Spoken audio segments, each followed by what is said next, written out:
Bendito seja o Senhor nosso Deus eternamente, agora e sempre, e pelos séculos dos séculos. Amém. Amém.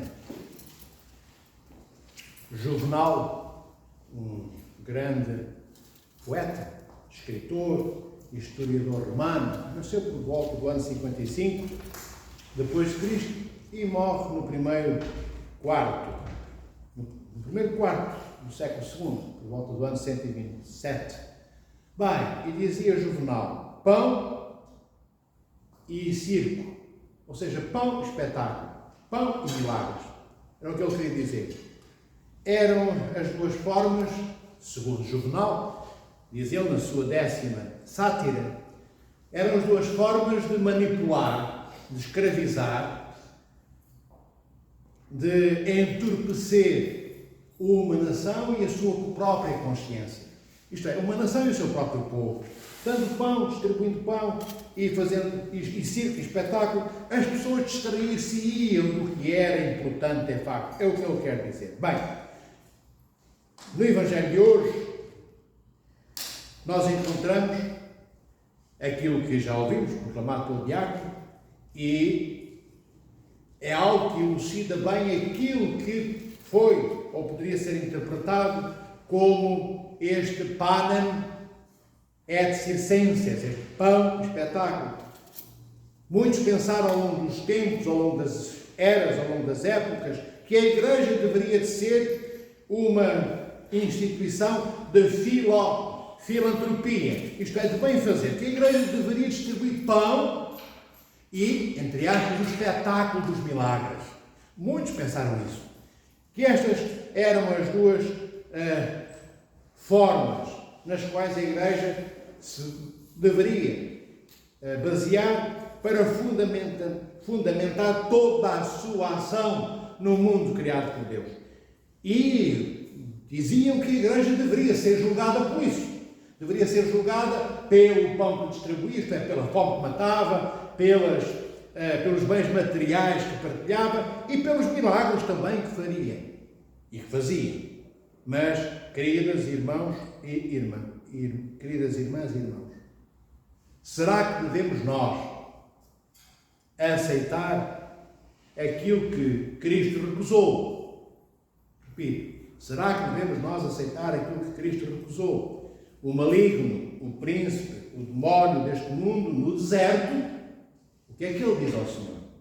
Se és o Filho de Deus, manda que estas pedras se transformem em pães. Mas será, queridos irmãos e irmãs, que não há crime, que não há pecado?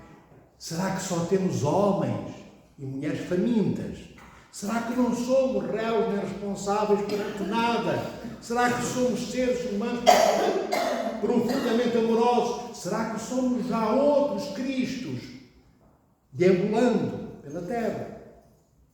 Bem, o Senhor, Deus e Salvador Jesus Cristo responde: nem só de pão viverá o homem, mas de toda a palavra que sai da boca de Deus. É esta a resposta que Cristo dá. É esta a resposta que Cristo dá a Lúcifer, amados irmãos e irmãs. Nós somos tantas e tantas vezes levados apenas a querermos, a desejarmos o que enche o nosso estômago e o que permite que cada um dos nossos desejos, posto pela nossa vontade tantas vezes diante de Deus, seja imediatamente colmatado, preenchido, realizado, como se Deus fosse uma slot machine. Pomos ali uma moeda de €1 e sai-nos um gelado. Queremos um perna de pau gelado, pomos €1,10 e sai um perna de pau. Deus não está, queridos irmãos e irmãs, ao nível de agir desta maneira. Esta multiplicação dos pães, aqueles 5 pães e 2 peixes que deram para alimentar aquela multidão de mais de 5.000 homens, diz no Evangelho, bem, e talvez mais 5.000 mulheres, ou 6.000, e mais não sei quantos milhares de crianças, Logo, mais de 10 mil pessoas foram alimentados ou alimentadas pelo amor de Nosso Senhor Jesus Cristo. Os apóstolos já estava a entardecer, o lusco-fusco aproximava-se, o pôr do sol começava a tornar-se presente, e os apóstolos dizem: Senhor, é melhor que os mandes todos para as suas casas. Todos aqueles 5 mil, 7 mil, 10 mil.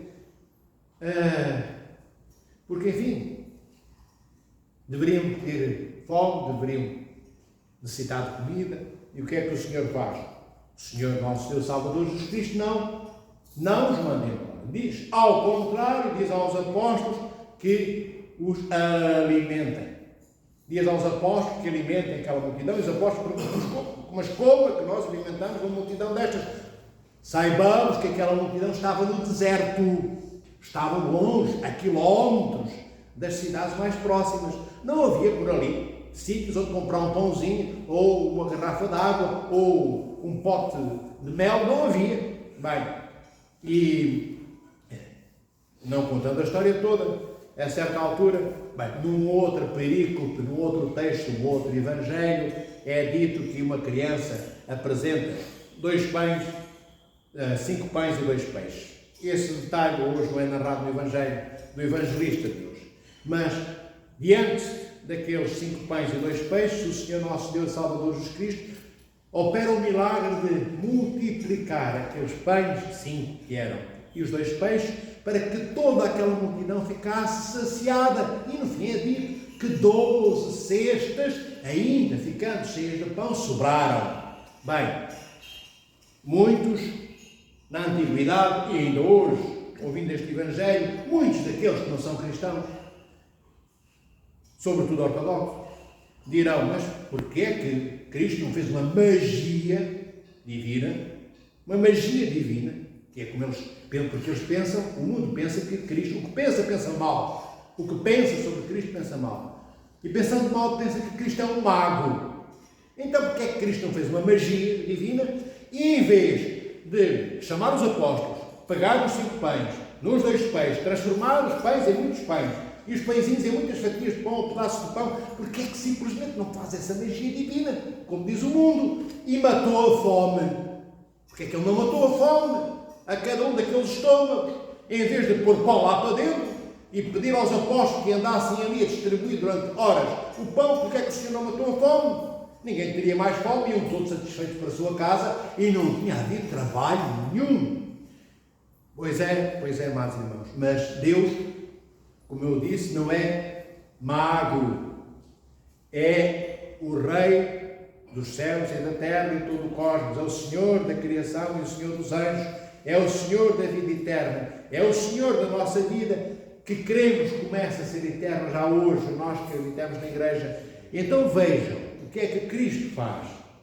E em vez de matar a fome, porque ele podia, ele é Deus, em vez de fazer o milagre de multiplicar os pães, fazia o milagre de fazer com que cada um daqueles estômagos não tivesse mais vontade de comer, nem desejasse comida, ficasse saciado. Não, o Senhor chama primeiro os apóstolos, que estão, Cristo e eles, apóstolos, diante daqueles 5 pães e 2 peixes, para nos permitir que vejamos que já aqueles 5 pães e aqueles 2 peixes são frutos de trabalho de alguém. Alguém teve que amassar a massa daqueles 5 pães, que deu origem àqueles 5 pães. Alguém teve que aquecer, acender o forno onde eles foram cozidos. Alguém teve que pôr aqueles 5 pães dentro do forno. Alguém teve que esperar, acompanhando, vigilando, que eles não ficassem queimados e os tirasse quando alourados. Alguém teve que pegar neles e levá-los até ali aos apóstolos e a Cristo. Alguém teve que pescar aqueles 2 peixes. Alguém teve que trazer os 2 peixes para apresentar a Cristo. 5 pães e 2 peixes. E depois o quê, amados irmãos e irmãs? O Senhor ergue os olhos ao céu, dando a ação de graças, e parte os pães. Entrega-os, partidos, em muitos pedaços infinitos, para que os apóstolos distribuam. Então os apóstolos são também chamados a trabalhar, isto é despirem-se da sua da sua avareza, porque eles queriam, os apóstolos, que Cristo mandasse a todos embora com fome, mas eles comeriam alguma coisa com Cristo, possivelmente. Eram avarentos, tinham momentos em que o eram seres humanos pecadores. E Cristo chama-os, aos apóstolos, para trabalharem, para deixarem de ser avarentos, deixarem de ser egoístas, pensarem nos outros. E possivelmente, eles apóstolos, que seriam os únicos que iriam comer alguma coisa, foram os últimos a comer, porque durante o tempo necessário, eles andaram a distribuir por todas e por todos, homens e mulheres, crianças ou velhinhos que estivessem doentes, que ali estivessem também, e eram muitos que ali estavam. Eles, apóstolos, andaram a trabalhar, se calhar comiam um pedaço de pão na boca, mexendo o músculo, pegando nas cestas e andando a distribuir por todos aqueles milhares e milhares de pessoas. O Senhor faz o milagre desta forma e não da outra inicial, não matou a fome, mas multiplica os pães e os peixes para pôr os apóstolos a trabalhar em função dos seus irmãos e irmãs, para que todos aqueles que recebem também vejam que é necessário reconhecer a nossa humanidade e na nossa humanidade reconhecer a nossa fragilidade. E uma das nossas fragilidades é que para esta humanidade corpórea que nós temos, que é a nossa natureza humana, se puder movimentar, Deus deu-nos um estômago que temos que encher de alguma coisa, senão fraquejamos e caímos no chão, não conseguimos dar nem mais um passo, também há fraqueza. É necessário pôr combustível também da terra dentro deste corpo que nasceu do pó. Foi isso que Cristo quis dizer àquela multidão. Mas quis dizer também que enquanto homens e mulheres do pó, e tendo um estômago para alimentar com aqueles pães e com aqueles peixes que o Senhor transformou em tantos outros pães, em tantos outros peixes, o Senhor, nosso Deus e Salvador Jesus Cristo, quis demonstrar-nos que Ele está atento às necessidades deste mundo e às necessidades que este nosso corpo tem ainda por estar neste mundo, mas que é importante para que cuidemos como Cristo cuidou, façamos aquilo que os apóstolos inicialmente não pensaram em fazer e que depois aceitaram generosamente dar a cada um daqueles homens e mulheres. O que é que Cristo fez? Cristo operou o milagre, não foi? De transformar os pães e os peixes em muitos pedaços de peixe e pão. Bem, o outro milagre é que os apóstolos esqueceram-se deles e começaram a pensar também só nos outros. E os outros sentiram-se, aqueles mulheres e homens que comeram aqueles peixes e aqueles pães, sentiram-se amados por nosso Senhor Jesus Cristo. Sentiram-se também amados pelo trabalho generoso feito pelos apóstolos, foram eles, em nome de Cristo, lhes entregaram os peixes e os pães. E o que é que Cristo quis que acontecesse com todas estas facetas deste quadro que eu acabo de vos comunicar? Que fosse estabelecido um relacionamento, uma relação de amor fosse cimentada entre todos e todas e os apóstolos e todos e todas com os apóstolos e Cristo. Porque é para isto que o milagre de hoje sucedeu, amados irmãos e irmãs. Não foi para que a Igreja seja filantrópica e passe a ser apenas uma instituição de filantropia, de bem-fazer. A Igreja não tem, queridos irmãos e irmãs, um manifesto social, senão seria uma instituição de caridade apenas no mundo e não uma caridade na qual está o amor morto e ressuscitado do nosso Senhor Jesus Cristo. A Igreja, amados irmãos e irmãs, é o terreno onde habita aquele que disse que desceu dos céus, que é o pão que desceu dos céus para nos conceder a vida eterna. A Igreja, amados irmãos e irmãs, é a palavra que a alimenta, porque ela também é pão, diz o Senhor nosso Deus e Salvador Jesus Cristo. Como eu disse há pouco, é importante que nos lembremos que devemos manter no nosso coração e na nossa memória aquela palavra que sai da boca de Deus. E a palavra eterna que procede da boca de Deus é o próprio Cristo. Aquele que encarnou e se fez carne para que nós tivéssemos vida e habitou entre nós. Porque o Senhor diz: quem comer deste pão que veio dos céus, que é o próprio, terá a vida eterna, porque este pão também é carne, diz Cristo no Evangelho de João.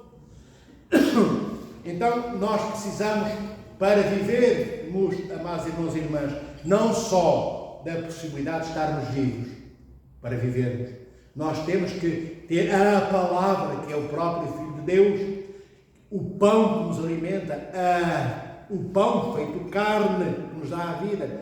Temos de viver pela palavra de Deus e não apenas pelo pão deste mundo. O pão deste mundo alimentar-nos-á enquanto alguém tiver generosidade para connosco, ou enquanto pudermos trabalhar e consigamos oferecer um salário ou um dinheirinho no fim do mês. Porque se perdermos o salário, deixamos de ter meios para comprar até o pão para a nossa barriguinha. E se perdermos o salário e os amigos se cansarem de nos ajudar, também ficamos com fome. E com tanta fome, mais cedo definhamos, emagrecemos e, enfim, morreremos.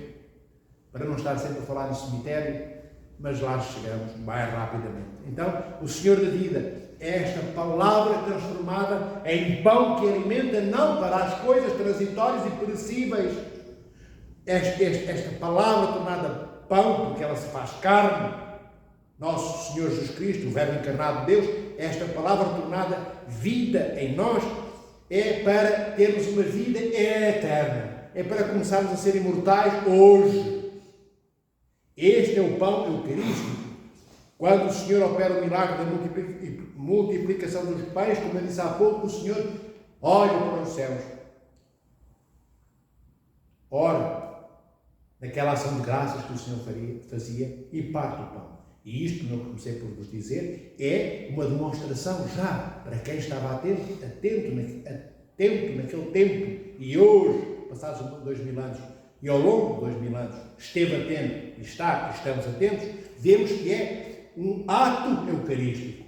É o que nós fazemos na Sagrada Eucaristia. Erguemos as mãos aos céus, oramos em ação de graças e partimos o pão como Cristo partiu. Então, este milagre, amados irmãos e irmãs, da multiplicação dos pães e dos peixes, feito hoje por nosso Senhor Jesus Cristo, não se limita apenas a encher aqueles estômagos vazios. É já a imagem tornada vida presente e real da Eucaristia. Este milagre é o anunciador da própria Eucaristia.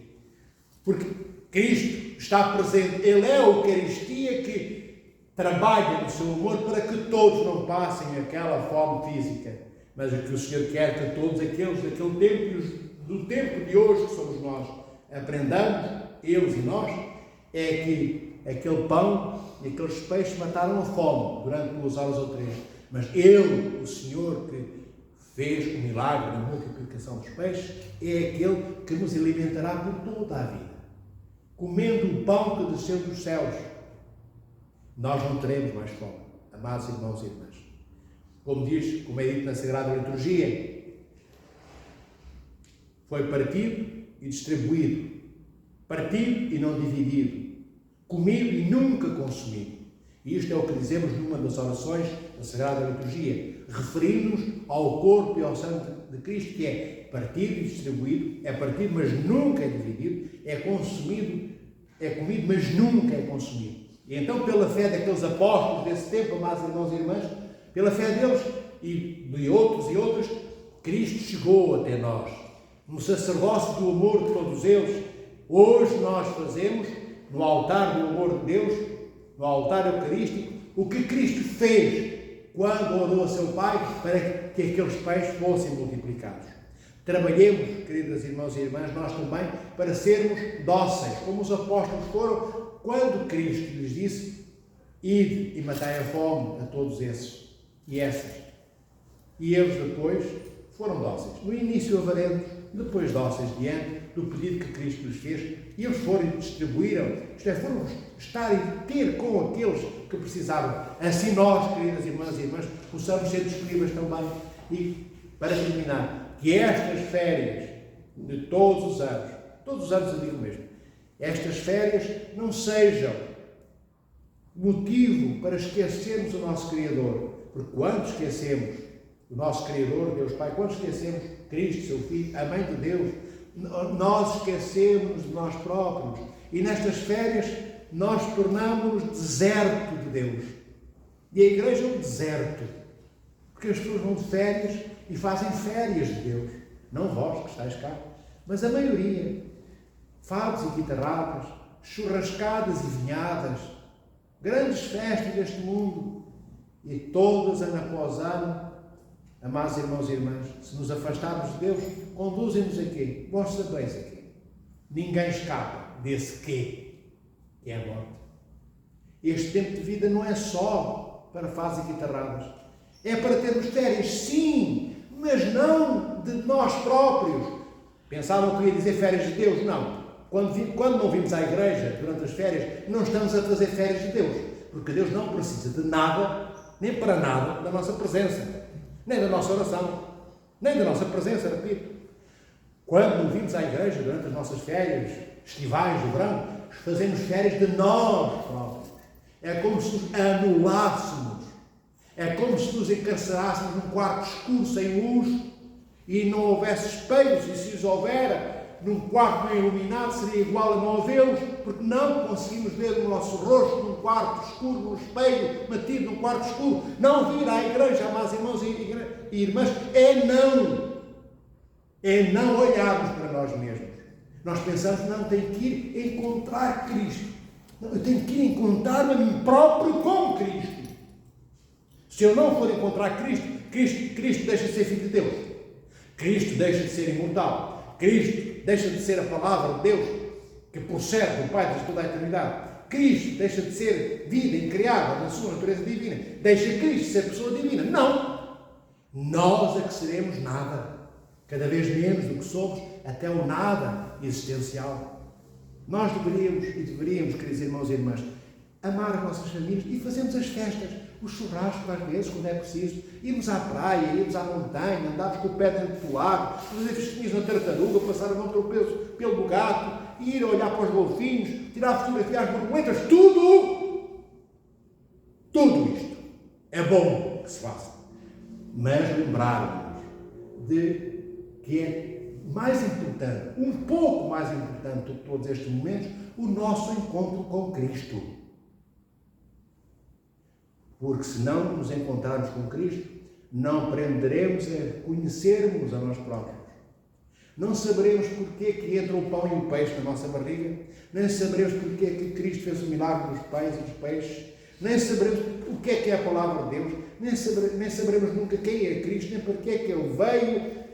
Ele saiu do ventre de Maria, Cristo, o Verbo encarnado. Nunca saberemos quem nós somos, nem para onde vamos, nem porque é que é importante amarmos a Deus. Pensamos que Deus é um tirano que gosta de ser amado. Na melhor das hipóteses, repito, pensamos que Deus é um tirano, que é todo poderoso, tem que ser amado, senão é vingativo e depois mata-nos. Ou a nossa vida corre mal. Não, Deus não é tirano. Deus não é tirano, Deus é criador de todos nós. É profundamente amoroso e apaixonado por nós.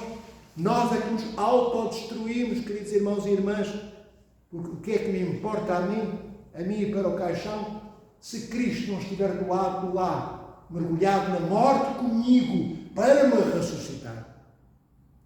Que morte triste a minha, que morte triste a nossa, queridos irmãos e irmãs. Se não tivermos no túmulo junto de nós, Cristo deitado ao nosso lado, o Senhor da vida, para que quando Ele se erguer do túmulo, nos ergamos nós com Ele. É este o propósito do milagre dos pães e dos peixes de hoje. E podeis pensar, mas não está lá dito nada disto, pois não? Também não está dito que nós nos devemos afastar de Deus e nós afastamos. Está dito que nós devemos amar o Senhor nosso Deus, é o próprio Deus que o diz, e nós esquecemos isso. Mas neste Evangelho, muitas coisas, como em todas as outras perícopes, trechos dos outros Evangelhos, há coisas que não vemos logo. Porque às vezes nós somos, queridos irmãos e irmãs, como um peixe que vive num lago e diz: estou cheio de sede, diz o peixe. E nós, se o peixe falasse e dissesse: estou cheio de sede, diríamos: mas como é que é possível? Então o peixe não sabe que está dentro da água. Como é que ele tem sede? É como se o peixe que vive no oceano nos perguntasse: onde é que está o oceano? Porque eu sou um peixe oceânico. E nós perguntaríamos: então, mas aqui é o Oceano Atlântico, o peixe está dentro dele, o que é que se passa com este peixe? Nós somos iguais. Nós vivemos na igreja da vida imortal e esquecemos que esta é a água que, enquanto peixes da imortalidade, deveríamos navegar. Nós esquecemos também, tantas vezes, amados irmãos, que somos saciados ao corpo e ao sangue de Cristo e passamos a vida a dizer que temos sede e que temos fome. Porque só comemos, só bebemos as coisas, a água deste mundo e a comida deste mundo, que agora sacia e logo me deixa um buraco aberto para a insatisfação que chega novamente. Não sejamos como estes peixes seriam, mas eu nunca vi, nem nunca ouvi, um peixe nadando num lago que me dissesse: Metroplicas, estou mesmo cheio de sede. Não ouvi. Até hoje vejo o peixinho andar ali, por lá estavam. E nenhum peixe dos oceanos me disse que desconhecia onde parava o oceano mais próximo. Bem, pode ser que isso aconteça, mas não aconteceu. Era bom também, tal como nunca aconteceu isto que eu disse, que também não acontecesse, que nas nossas férias desertássemos de vir abraçar Cristo, nosso Senhor. Para quê? Para recebermos um abraço do Mestre, porque Ele não vai atrás de nós perturbar a nossa vida, se nós não quisermos que Ele faça parte da nossa vida. Que o Senhor vos abençoe, vos proteja, vos ame e vos guarde. Orai, rezai por aqueles que têm cancros. Na nossa igreja e fora dela, são muitas as pessoas que têm cancros letais, cancros daqueles que não têm cura, ou outros dificilmente se curarão, cancros que conduzem à morte. O cancro é já uma certidão de óbito que me é posta na mão hoje. É já um caixão que trouxeram para a minha garagem, ou para a minha casa, ou se não chegou ainda à minha casa, eu sei que o vou ter. Um cancro é esta a garantia que nos dá. E o que é que nós podemos fazer contra o cancro? É pedir com amor a Cristo que envie da parte do Pai o Espírito Santo, o Senhor da vida, para dar vida àqueles que o cancro quer matar. Muitos talvez não vivam, mas não porque Deus não possa curar, porque se calhar Deus quer-nos junto dele, porque é tempo de não sofrerem mais injustiças nem mais dor. A outros o Senhor curará, mas como nós não sabemos quem Deus vai curar, peçamos por todos os nossos irmãos e irmãs que estão abandonados, inconscientes, nestes IPOs de Coimbra, do Porto, de Lisboa, nos hospitais deste país, Francisco Xavier, Santa Maria, Polido Valente, nos hospitais regionais, pessoas que estão em estado pré-comático, em comas induzidos, em estado de coma, sem ser induzido, desenganados pelos médicos. Já as famílias se cansaram de os visitar. Eu vejo tantos abandonados, com cancro, já carequinhas, velhinhos, porque o cancro levou-lhes o cabelo, sentados naqueles bancos do IPO, sozinhos, com 80 e muitos anos, e não há um filho. Talvez alguns não tenham tido filhos, mas todos os que lá estão abandonados não tiveram filhos. Têm filhos, têm, que não se preocupam mais com os seus pais. Nós, que se calhar não temos pais com cancro, sejamos disponíveis, como os apóstolos hoje para distribuir o pão e o peixe, sejamos disponíveis para orarmos e visitarmos aqueles doentes cancerígenos que não têm quem os visite. E outras doenças graves, não é só o cancro que é grave, há outras. O cancro é mais emblematicamente terrível, porque quando vem é para levar, quando vem é para matar logo. Então lembremos, queridas irmãs e irmãs, quando estivermos sentados neste dia de verão, neste domingo, a comer uma boa comezaina em nossa casa, temos direito a ela. É dia de festa, é o domingo da ressurreição também, todos os domingos são domingos da ressurreição, mas lembremos que enquanto sorrimos e abraçamos o nosso marido e a nossa mulher e os nossos filhos levam um beijo dos nossos lábios, enquanto recebemos os amigos à nossa casa e na nossa mesa, outros só têm o seu organismo cheio de células malignas. a destruir cada pedacinho da beleza do Criador que nos deu a vida. Então, enquanto comermos, lembremos-nos que nós ainda temos uma boca que pode comer, ainda se mexe, temos mãos que não tremem, temos mãos e olhos que estão abertos e mãos que pegam no pão que está na mesa, que nos levam a comida à boca. Eles não têm já como mexer os seus dedinhos, nem abrir os seus olhos. Eu digo isto porque eu vejo lá todos os dias. Não é nos livros, é lá todos os dias. Isto que eu estou a dizer é o que acontece na realidade em Portugal e nos outros países do mundo. Isto não é agora para dizer, então não posso comer em paz, então tenho que andar sempre a chorar cada vez que como a lembrar dos doentinhos do cancro e dos outros doentinhos todos. Não. Tenho direito a estar com a minha família e a alegrar-me como Cristo se alegrou com os apóstolos e como Cristo se alegrou com esta multidão de doentes que Ele curou. Mas que o estarmos bem não permita que esqueçamos aqueles que estão mal. É só isso que eu quero dizer, filhos e filhas.